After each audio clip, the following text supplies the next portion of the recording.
Okay, now we're good to go. My name is Quarles-Mowrer, and I'd like to welcome you to the Unitarian Universalist Fellowship of Pottstown. Welcome to all of you who are joining us today in the sanctuary.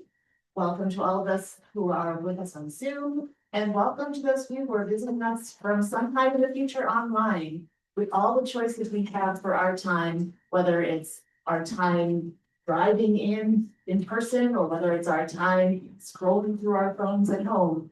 Thank you so much for choosing to spend time with us. This morning, my child is on, I think you're going to be on the tech for today, so thank you to Lorelai. And thank you to Rick for providing support for Lorelai and fixing things. And Kay Price is going to be playing the piano, so thank you to Kay. For over 50 years, UUFP has been actually almost 60 now. UUFP has been a liberal religious voice in the Pottstown area. As UUs, we believe that it is okay if we can ask questions. We believe it's okay if we don't know the answers to those questions. And we believe that it's okay to keep an open mind and explore all the questions that we all have in our hearts. But perhaps most importantly, we believe that our circle of justice and compassion is big enough for everyone, no matter what questions they are asked. So we hope your spirit and your heart and your mind are refreshed this morning as we explore the way that generosity and love come together in our world. We come together this Sunday morning and every Sunday morning, not because we share a creed, but because we promise to support one another on our spiritual journey. Our services are really different each week, but the love and the support we find here is always the same. So whoever you are, whenever you're visiting, whomever you love, wherever you're coming from, we are glad to have you with us today. Now it is time for announcements. If anyone has an announcement, please feel free to come up to the front, to use the microphone, and to introduce yourself in case not everyone knows you.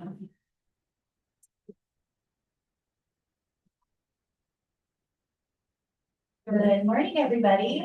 My name is Monica Buckley. I am the president of our board, and we are going to have a special election next November 2nd.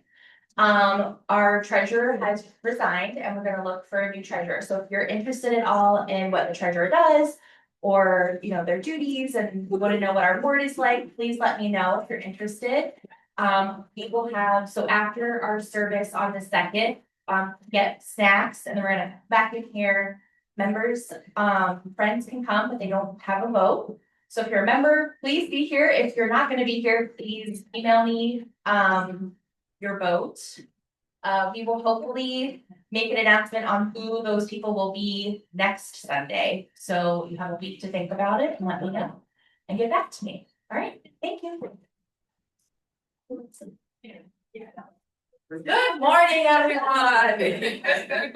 I'm Irene, your trusty social justice chair, and we have a couple exciting announcements today.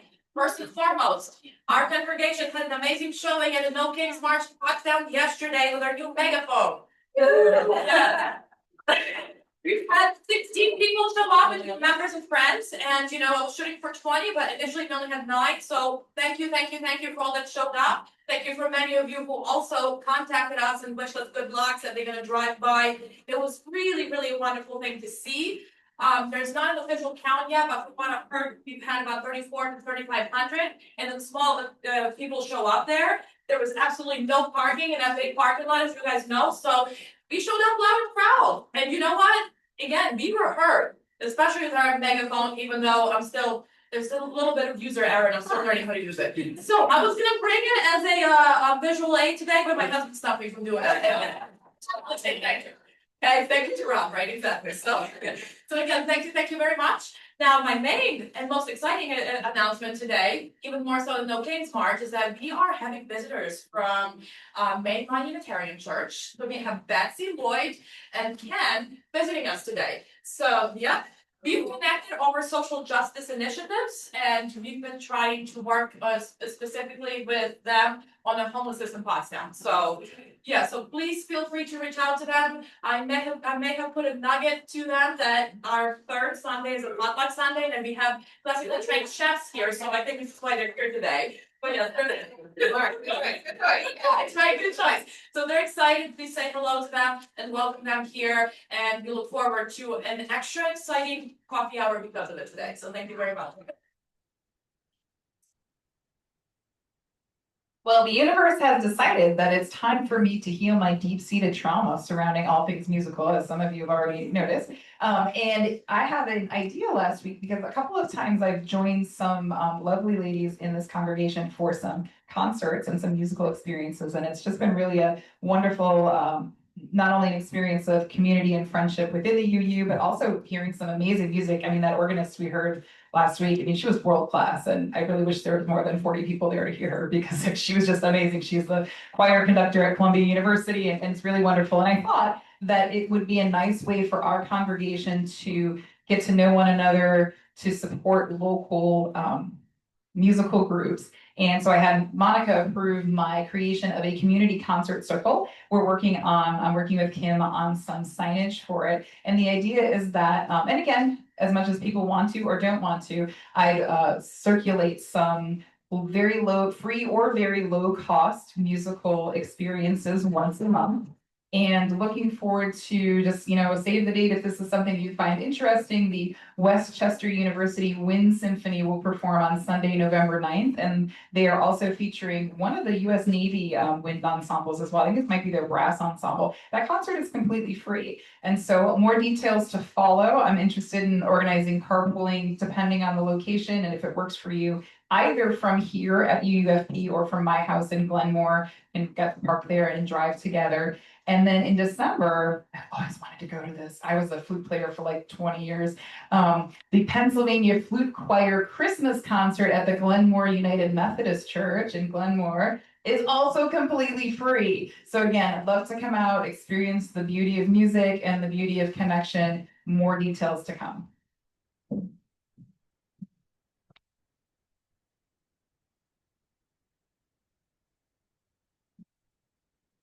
That's a great opportunity. So it is now time to light the chalice. We light our chalice this morning with the words of Quarles-Mowrer. We light this chalice to kindle the fire of commitment to spread our beloved faith, to proclaim the good news that all are worthy and all are welcome, that God is love and none shall be left behind. May we carry this flame to all we encounter, letting our lives shine with its glow.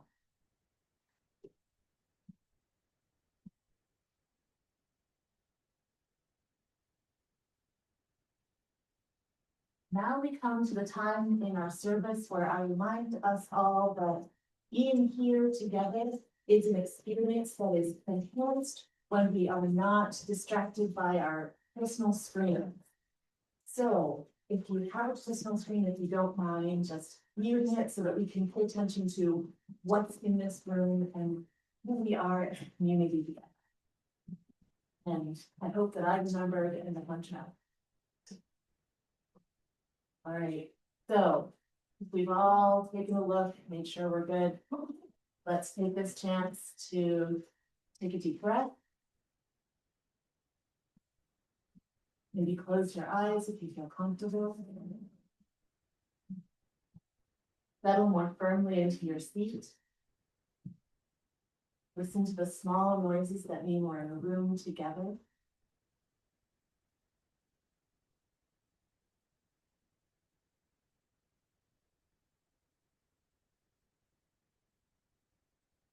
It's amazing how little silence we have in our lives nowadays. And it's wonderful sometimes just to take a moment to enjoy it.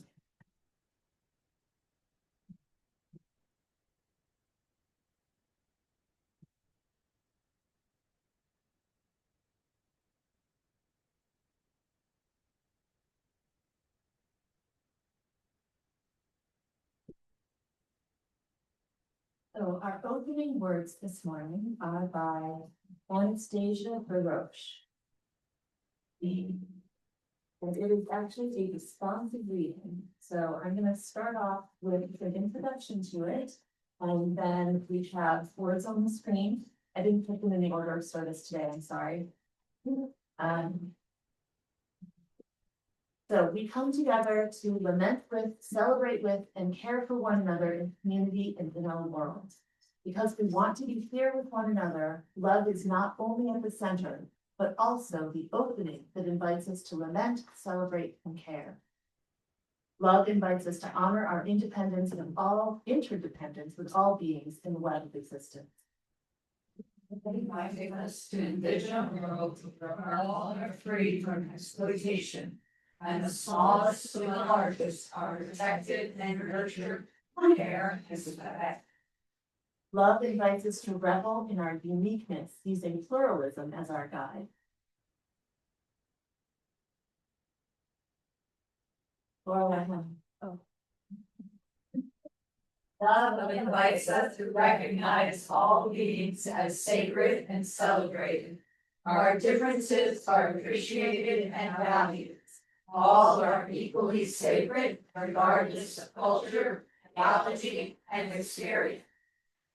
Love invites us to counter all forms of oppression with justice. Love invites us to dismantle all forms of racism and systematic oppression. All people are worthy of thriving. Love invites us to participate in our individual and collective transformation. Love invites us to cultivate change so we may grow spiritually and ethically. We know that we are perfectly imperfect and never finished growing. Love invites us to connect by opening our hearts to generosity. Love invites us to willingly and thoughtfully share our time and pleasure. Generosity connects us to relationships of interdependence and equality. Love invites us to create inclusive, equitable community. Love invites us to know in our hearts that all people are inherently worthy and have the right to flourish with dignity, love, and compassion. Love invites us to worship together. Now we'll join in singing our first hymn, which is number 101 in the Gray Hymnal. It's Abide with Me, which is a classic that many of us know from Washington.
Now it is time for story. So whether you're young in body or in spirit, you are welcome to join us in the front sanctuary. Is there anyone who would like to join us in the front of the sanctuary? Yeah.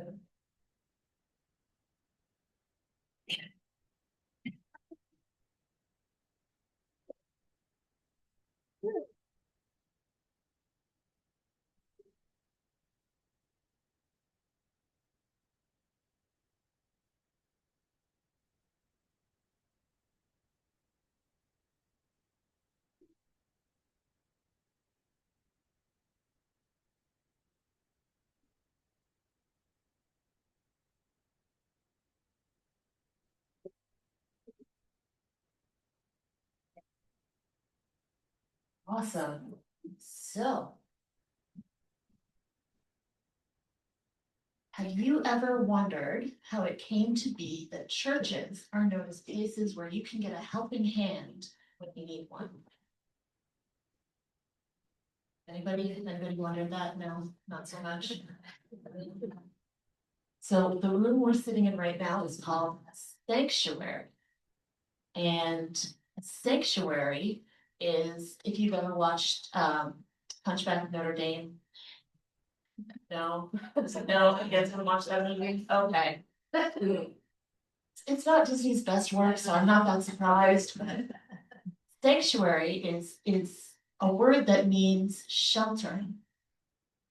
And so Martha Dallas wrote this story, not a story, more of a talk about what sanctuary came from. She writes, it seems to me that a key source of charitable nature of churches goes back to the time of Jesus. So when Jesus lived, in his time and place, lots of things were very unjust. And there were a few people at the top who were rich and powerful, and there were a bunch of people at the bottom who were hungry and thirsty and poor, and they were homeless and sick and disabled. And in that society, people at the bottom, they were considered to be untouchable. Like if you were even to touch somebody who was at the bottom of society, then you would get somehow contaminated and you'd have to go wash. And it was thought that people who needed that kind of help were so untouchable that you could become untouchable just by interacting with them. And there were rules and there were codes to make sure that people had to stay separate. Do you know what Jesus thought about that? He thought that it was wrong. Do you think it's wrong? That just because of what somebody has, you can't touch them? Does that seem weird? Yeah, it's pretty weird. And he didn't just say, that's weird, that's not good. He actually went out and did something about it.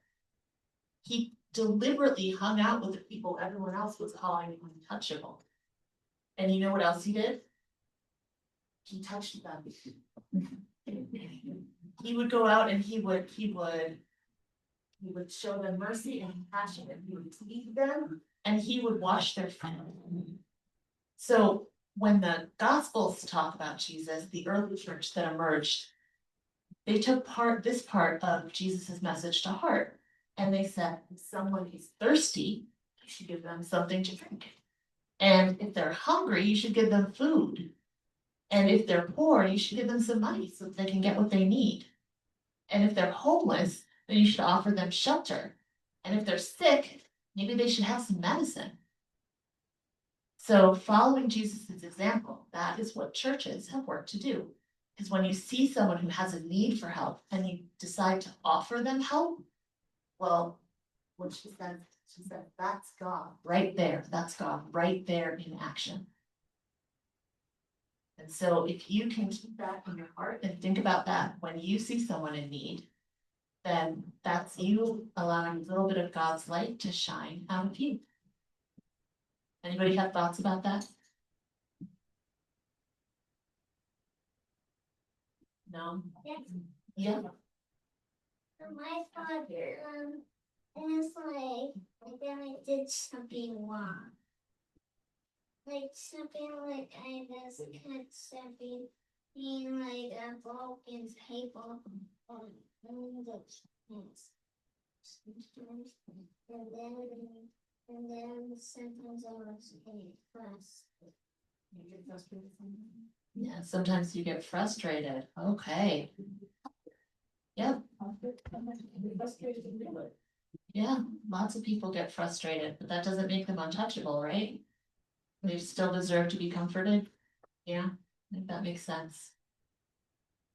All right, well, that's what we were talking about today.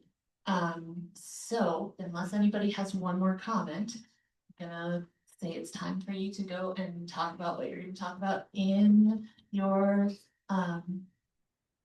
RE today.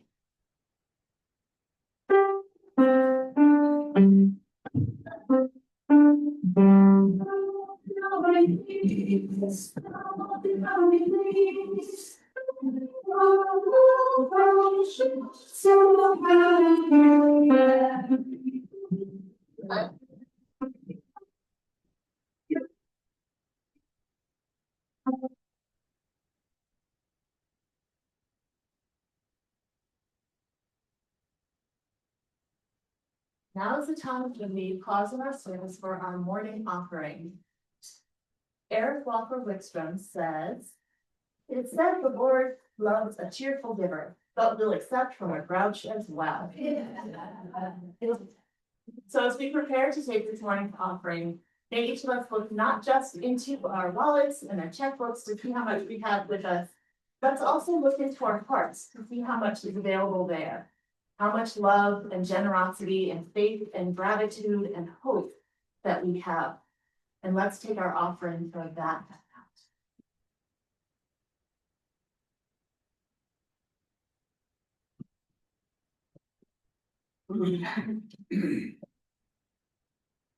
Thank you all so much for the offering, for the gifts we've received, and the gifts that we ourselves are. May we be truly grateful. And may we be committed to using these gifts to make a difference in the world, to increase love and justice, to decrease hatred and oppression, and to expand our beloved community. Thank you so much. All right, so today's reading is by Maureen Killoran. It is again from my favorite source, Braver Wiser. This one is an older one though, it's from 2017.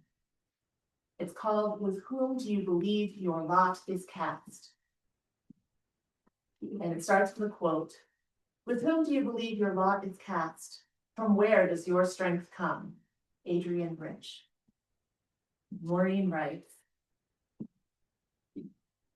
"Ethical question, although this really happened. You are in a local grocery store. An elderly, poorly dressed white lady is pushing a cart, moving with obvious difficulty as she adds to her hoard, first one item and then another. She finishes and then proceeds slowly, not to the checkout, but to the exit, where two security guards are chatting. The woman pauses, waits for about 30 seconds, under the guards' noses. It's as though she's invisible to everyone but you, because no one even blinks as she then walks through the door, pushing the cart with its stash of unpaid for goods to her waiting car. What would you do? How would you balance respect for the elderly, honored by father and mother, with the issue of theft? Thou shalt not steal. How about individual need versus corporate greed? What about assigned responsibility, security guards, versus your own right to privacy? Mind your own business. What about your potential embarrassment? Oh, what if she's the manager's dowry aunt and they just reclaim the goods every night?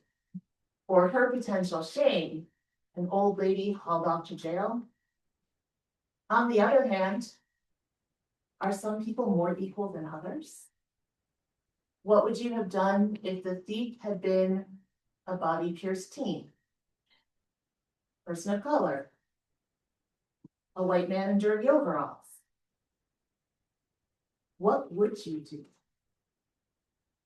What would you not do? And what difference does it make? So she ends with a prayer. God of hope and challenge, help me sort through the complexities of our days so that I can live on the side of love. Help me not to turn away.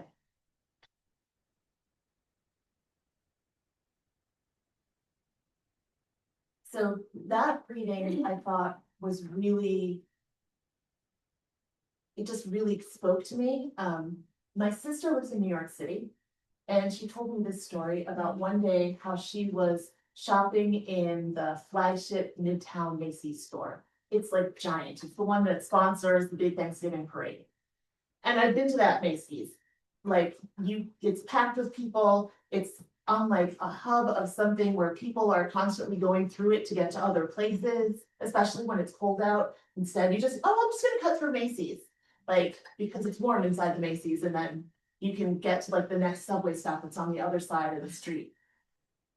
Well, my sister noticed that there was a woman who was walking through the store, and she was a little older, like she wasn't on the first floor, which is really the transit floor, where the people are spraying perfume at you as you like walk by. She wasn't on that floor, she was on the second floor, which is a little bit quieter. But this shopper was walking through the store, walking kind of slowly, and my sister noticed that her makeup was a little crooked and she looked like she was a little less put together. But the crowds of people were just parting around her like she wasn't there.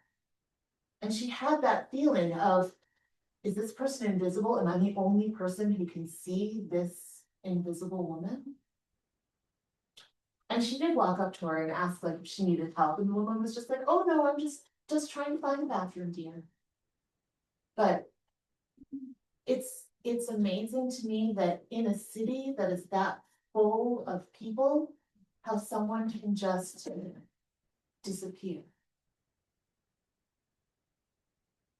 So one of the reasons I come to church is to be reminded to think about things that I don't think about during an ordinary day.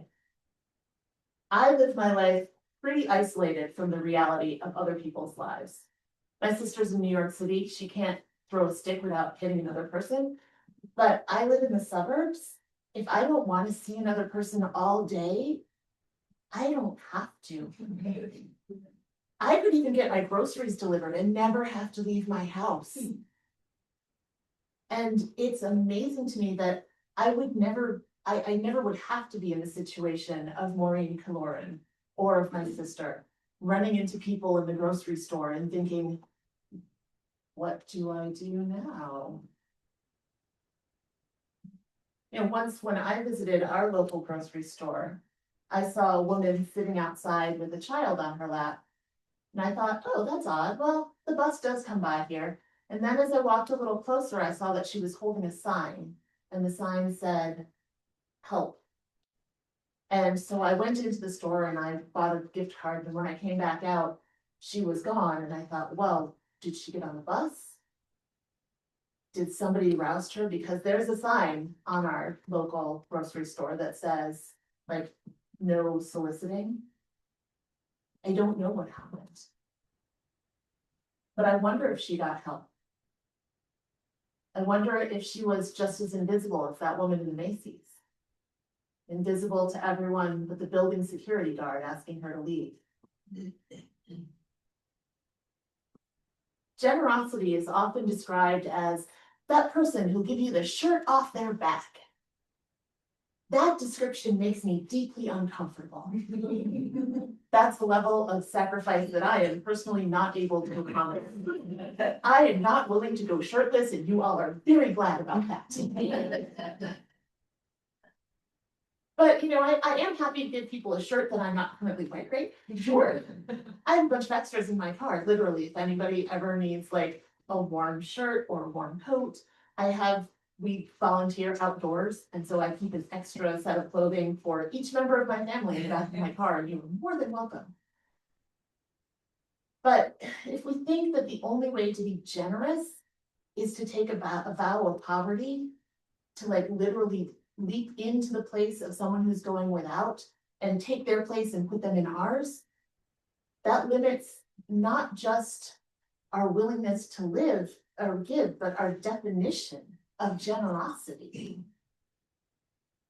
We can't all be Katniss in the Hunger Games volunteering as tribute. Amy Campbell gave a 2017 TED Talk where she described an experiment. People were asked to complete a questionnaire, and as they're filling out the questionnaire, in about like 6 minutes in, they were sitting next to a computer and a screensaver just popped up on the computer. And for some people, it was like just kind of a blank screensaver. And for some people, it was a scene of fish swimming underwater. And for other people, it was a scene of money underneath the water. After completing the questionnaire, they were just asked to set up chairs for a discussion with another person. Now, this questionnaire had nothing to do with money. It was completely separate. It was just about, they didn't even say what it was. But no money was mentioned anywhere. But participants who were asked to set up the chairs over 1 foot farther apart, consistently over 8 tries of this experiment. 1 foot farther apart if the screensaver had shown money instead of fish, or just being blank. Even the subconscious thought of money can make us just take a little step back. How weird is that? Like, that's something in our brains. We don't even notice that it's happening. We don't have to be thinking about money for money to set us apart from it.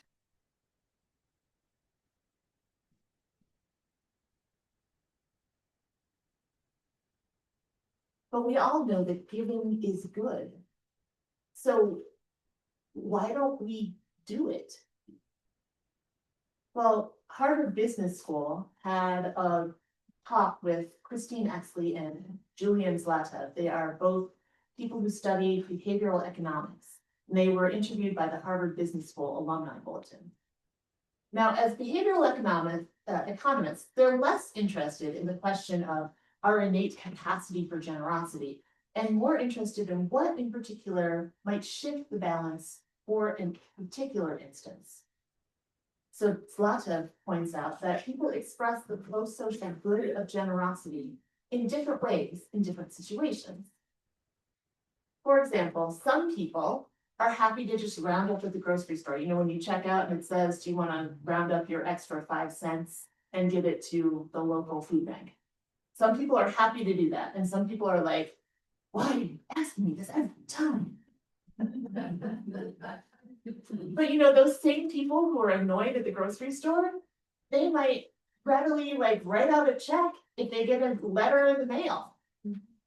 I mean, Exley points out that we navigate a sea of requests and we can't feasibly give to every ask. So we need to determine how and when to say no. And sometimes that feels terrible to say no because we're asked all the time. So they mentioned that there's a difference between giving where you care and you want to help, and giving where you feel obligated and you want people to stop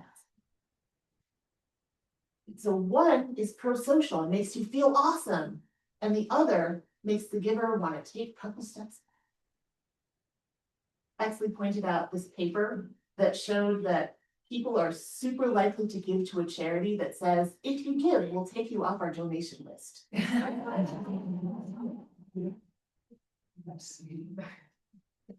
You know, I told our local public radio station that if they ever sent me a phone call again, that I would stop giving.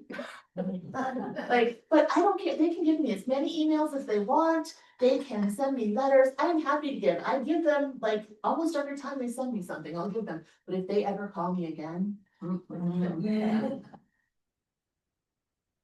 know, another thing that Zlata brings up is the framing of the donation makes a difference. So thinking again about public radio. I don't know how many of you give to public radio, but you know how they are famous for giving like mugs and tote bags and stuff like that.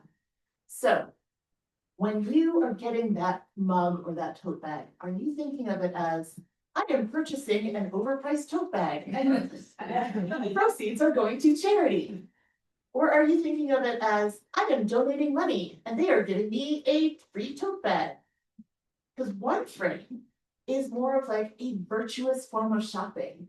Normally I shop and it goes to Amazon, but today I'm shopping and it's going to WHYY. And the other seems more like a mercenary form of giving. I'm only giving because I get a tote bag out of it. So which one of those feels better? So I have this book, David Brooks' The Second Mountain, and I've talked about it before, but not this particular section. And so I'm gonna read you a couple of excerpts out of this. The first one is called The Ones Who Stick. Community renewal begins, as you can imagine, with a commitment. Somebody decides to put community over self. For example, Aisha Butler grew up in Englewood, which is one of the poorer and more violent neighborhoods in Chicago. Aisha was robbed there. Gangs controlled her block. There were killings outside her door from time to time. One night, a bullet came through her front window.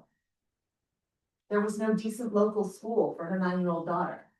And eventually she and her husband had had enough. They decided to move to Atlanta, where the streets were safer. They threw a farewell barbecue for their friends. They began packing up their things. And then on a Sunday, Aisha happened to look out her front window at the vacant lot across the street. There are roughly 5,000 vacant lots in that neighborhood. And in this one, some little girls were playing, throwing rocks and broken bottles and playing with abandoned tires and mud. She turned to her husband and she said, "Yeah, we can't beat that." Her husband was incredulous. "Really? What?" "If we move, it will be like everyone else who moves. We're not going to be here to show an example of what it's like to have jobs, to raise a family." Well, Aisha won the argument, and they decided to stay and commit to the neighborhood. She didn't know where to start, so she didn't know her neighbors and Googled volunteer in Englewood and found some neighborhood groups. And one of them put her on the education committee, and another local group arranged parties for teens. And adult organizers were in their 50s and 60s and weren't really in touch with what teens wanted to do. So she showed up with hip hop and spoken word and made the parties more fun. And then she realized she could get her neighbors talking if she prompted them with movies. So she set up docs and dialogues. And she invited people to get together to watch short documentaries and then talk about them. Within 2 years, hundreds of people were involved. So that's excerpt 1. Excerpt 2. Mary Gordon founded the Roots of Empathy Project in Ontario, which uses babies to create rich connections in schools. Once a month, a parent and an infant visit a classroom. They sit on a green blanket and the class gathers around them to watch and talk about what the infant is doing. They observe the infant try to crawl to something or reach for a toy. They're learning to put themselves in the mind of the baby. They're learning emotional literacy, learning how deep attachment works. In one class, there was an 8th grade boy called Gordon called Darren, who had witnessed his mother's murder when he was 4 and had been bounced around the foster care system ever since. He was bigger than everyone else since he was 2 grades behind. One day, much to everyone's surprise, Darren asked to hold the baby. He looked scary.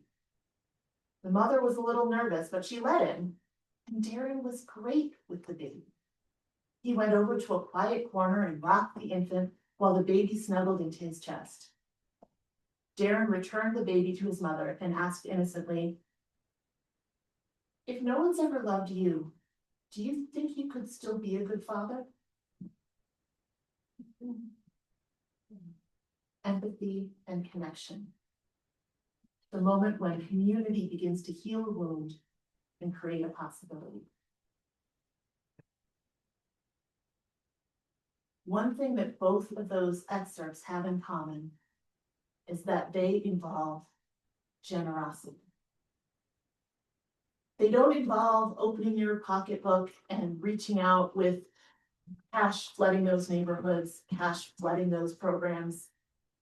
They involve opening up with your heart and listening and making connections. Community and caring, more than money. I don't have the energy to revitalize my neighborhood. I don't want any of you to think that when I say we should all be generous, that we should all go out and try to join a block party for teenagers in our neighborhood. I don't even know the teenagers in my neighborhood. I know they exist because the bus comes by. But it's amazing that just small things that we don't think will make a big difference can make a huge difference. The TED Talk that I watched earlier, she said that each good action, each generous action actually impacts 3 people out. So she was saying that she came from Vietnam because of a government program that allowed her to move in as the child of a US service member.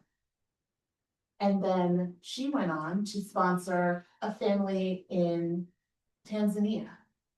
And that family in Tanzania, because of the sponsorship, was able to help their community. So it goes out, just ripples out. But if you don't have the wherewithal, you don't have the mental capacity, because I know I don't, there are small habits that can help, that help you be generous. So Jill Suddy, writing for Greater Good, which is that Berkeley project, talks about a different study. This was a study out of Shenzhen and Peking University on young depressed adults. Now, I don't know if you've ever dealt with depression, but depression can make it hard to get up in the morning. It can make it hard to go out and be around people. And social connections are really important for depression. But for some people, symptoms of depression make the thought of socializing overwhelming. Like getting out of bed is overwhelming. You expect me to talk to somebody. Well, this study encouraged people to give to causes they care about online once a day. And this was a study that was done in China. So they were saying the amount could be as small as 1 cent. And that's not 1 USD cent, that's 1 yen cent. And it would still count. So it's something that's like, even if you're giving 1 cent a day for 365 days, almost everyone can afford that. Not everyone, but almost everyone. And the people who participated in the giving felt more positive overall in comparison to the control group. And their symptoms of depression, their lack of joy, their somatic complaints, their lethargy, their negative feelings, those were lessened too. Study quotes Jin-Ting Liu, one of the study co-authors, who says, "Our finding shows a simple and cheap way to help reduce depressive symptoms, highlighting how important it is to do good things for others for our mental health." Now, the study also goes on to say, it could also be that if you're prone to depression, focusing on others for a while gives you a break from ruminating on your perceived flaws, something many depressive people find hard to stop. It's also possible that being giving makes you feel better about yourself. And seeing yourself as more effective. Like, I couldn't get out of bed today, but you know what? I helped someone today. And that interrupts that negative self-talk. So my hope for all of you listening today is not that you will feel pressured to give, whether that's because you feel like giving could boost your mood, or whether you feel like that's because I've asked too many times and now I'm just back here saying, I promise I'll never contact you again. But I'm hoping that understanding that giving doesn't have to be money.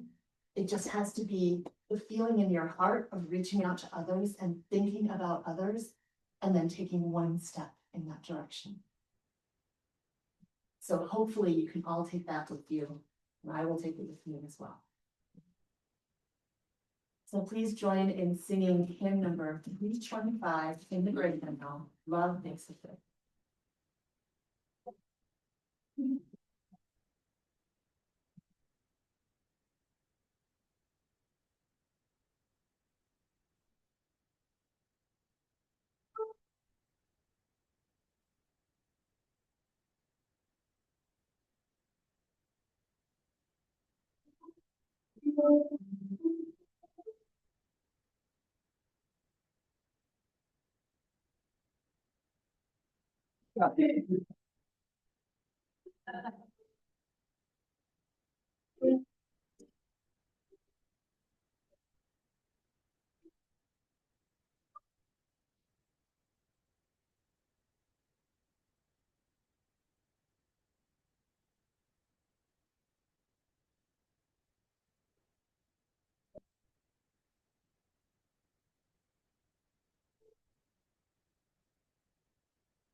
Read those words in unison, they are in the order of service.